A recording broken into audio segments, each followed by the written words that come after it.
caminho, luz no meu caminho, meu Deus, tua palavra é luz no meu caminho, luz no meu caminho, meu Deus. Estimados irmãos e irmãs, que vão nos encontrarmos nessa segunda-feira para iniciarmos mais esta semana, sendo orientado pelo sagrado texto do Evangelho que a Igreja nos apresenta. Continuamos com o Evangelho de Mateus, hoje o capítulo 16, versículo 13 ao 19. E este Evangelho perpassa através de duas perguntas que faz o próprio Jesus à comunidade discipular. A primeira pergunta é: quem dizem os homens ser o Filho do Homem? E a segunda: e vós, quem dizeis que eu sou?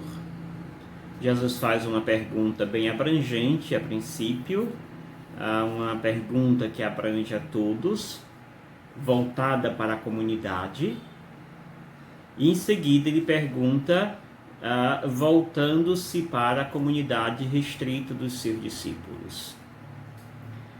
Sobre a primeira pergunta, a resposta dos discípulos é: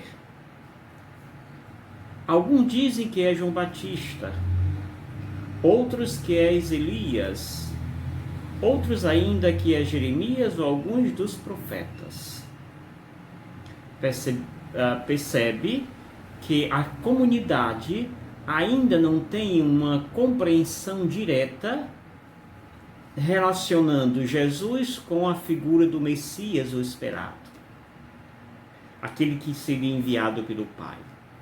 Mas as ações de Jesus, a sua presença, recorda ao povo que ele é alguns daqueles que já esteve com eles.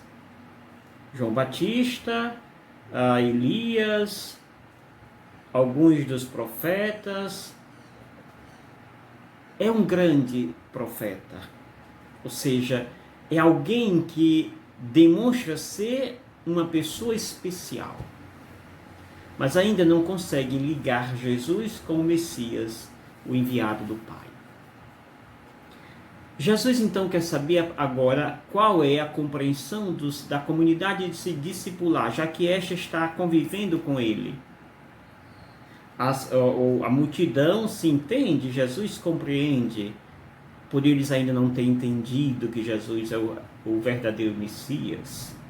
Agora Jesus espera uma resposta dos seus discípulos. E vós, quem dizeis que eu sou? A pergunta, melhor, a resposta que Jesus ouve é certeira. Quando Pedro então diz: tu és o Messias, o Filho do Deus vivo. Tu és o Messias, o Filho do Deus vivo. É uma resposta acertada. Apesar de que mesmo Pedro ter conseguido responder Jesus, Pedro, e quando digo Pedro, a comunidade discipular, ainda tem algumas dúvidas a respeito do Messias, quando Jesus vai dizer mais na frente que o Filho do Homem vai ser entregue aos homens, vai sofrer muito, será rejeitado, será morto e no final ressuscitado. Pedro vai dizer: não, Senhor, não deixaremos que nada de mal te aconteça.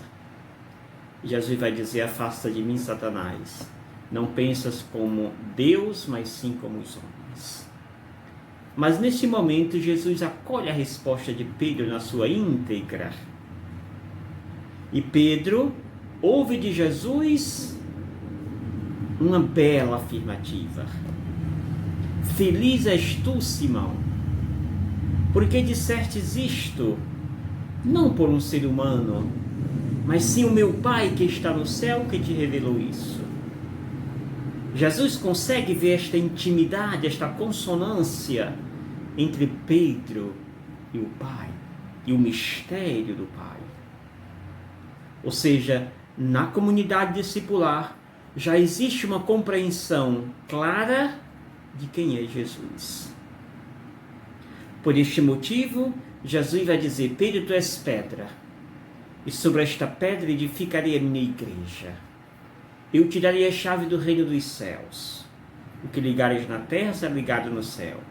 O que desligares na terra será desligado no céu. Sim, a resposta de Pedro o autentifica para ser testemunha de Jesus neste mundo. Pedro, portanto, e nós também, se assim dermos esta resposta a Deus, teremos estas chaves nas mãos, não para dizer que somos o Todo-Poderoso, aquele que tem o poder da verdade, mas Jesus está dizendo, Pedro, ele tem uma profunda intimidade com o mistério do Pai. Por isso ele pode, isso, quando fala Pedro, estou falando da comunidade discipular. Pedro pode, portanto, ser sinal desse mistério neste mundo. Por isso te darei a chave do reino dos céus. Caríssimos irmãos e irmãs, peçamos a Deus esta graça, para assim como Pedro, também dar esta resposta a Deus. E esta resposta é fruto de uma intimidade. É fruto de uma convivência, de uma descoberta. Descoberta não fruto do racional, mas descoberta fruto de uma experiência, de uma convivência profunda do humano com o divino. O discípulo com Jesus. Seja esta também a nossa experiência, que nós façamos assim uma profunda experiência, uma profunda intimidade com aquele que é intimamente ligado conosco, Jesus Cristo. Que o Senhor nos abençoe, em nome do Pai, do Filho e do Espírito Santo. Amém. Gratidão.